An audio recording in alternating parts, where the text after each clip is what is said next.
বোধ অন্তরে বুদ্ধি বিকাশ, মন অন্তরে স্বাস্থ্য। সম্যক রূপে ভাবলে পরে সংসার হয় শক্ত।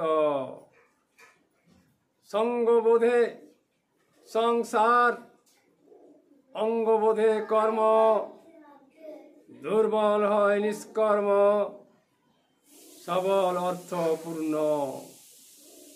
সাম্য মনে ভারসাম্য, যত জ্ঞানের গুচ্ছ, গুচ্ছ একটি সংসার জীবন, আগুছালো খর্ব।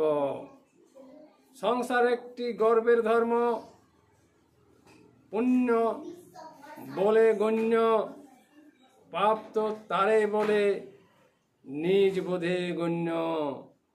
সাম্যক রূপে ভাবলে পরে পুণ্য পুণ্য পুণ্য।